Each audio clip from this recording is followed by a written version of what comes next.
All right, guys. No, there's no such thing as a quick one. I'm out of here. Thank you all very much.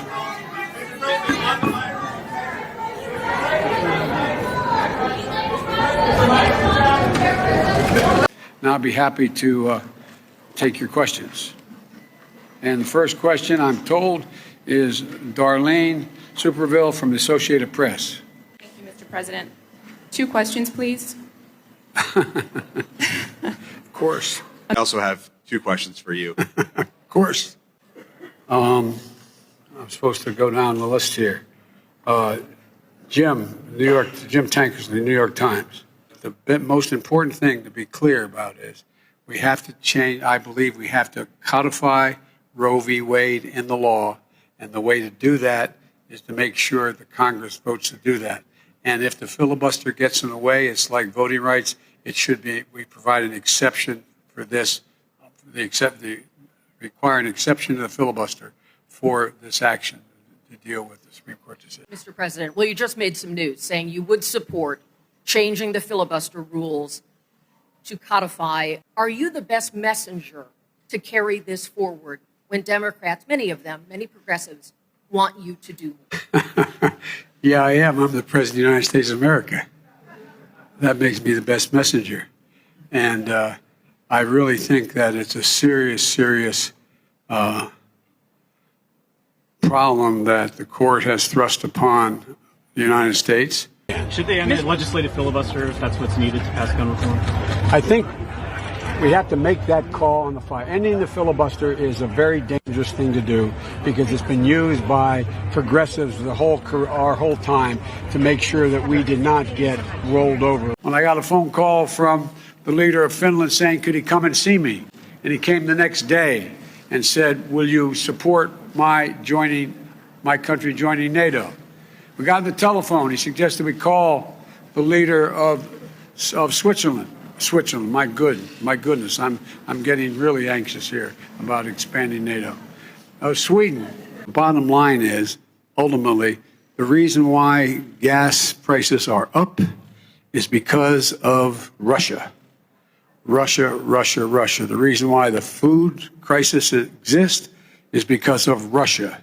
At a time of record inflation, and as new polling this week shows that 85% of the U.S. public thinks the country is going in the wrong direction. How do you explain this to those people who feel the country is going in the wrong direction, including some of the leaders you've been meeting with this week, who think that when you put all of this together, it amounts to an America that is going backward? They do not think that.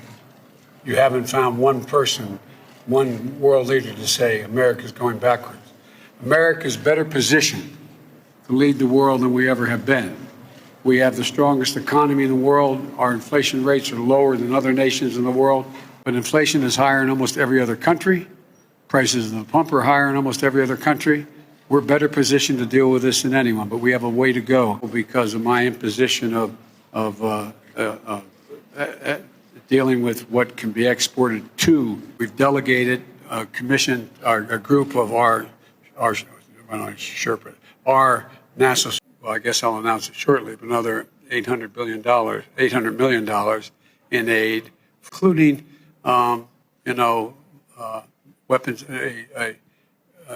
including, in addition, at home, I have also called for changes.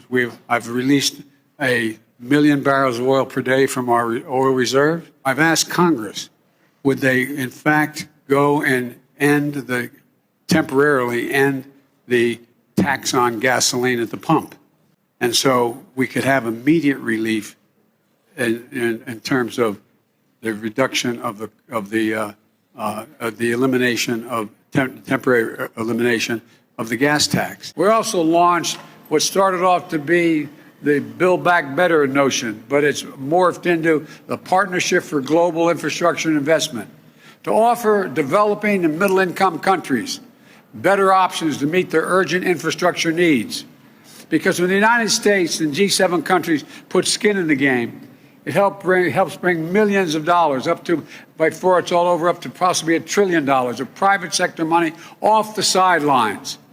$600 billion in just the next few years Unlike China, these projects will be done transparently and with very high standards. For example, the U.S. government just facilitated a new partnership between two American firms and the government of Angola to invest $2 billion building a significant solar project in Angola.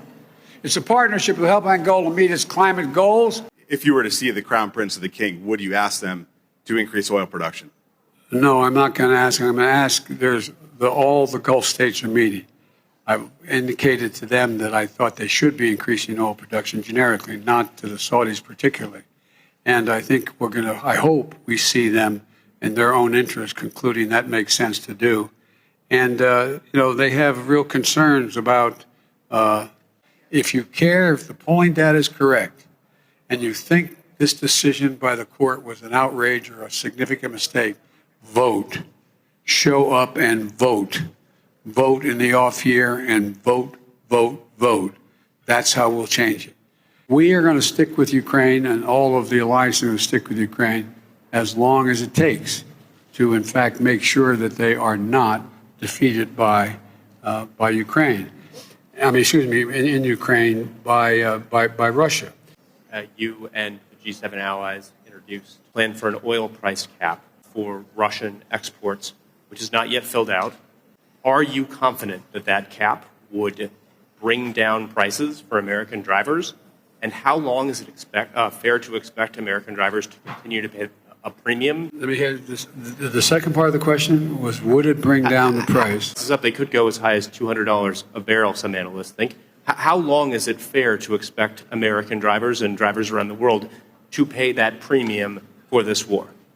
As long as it takes.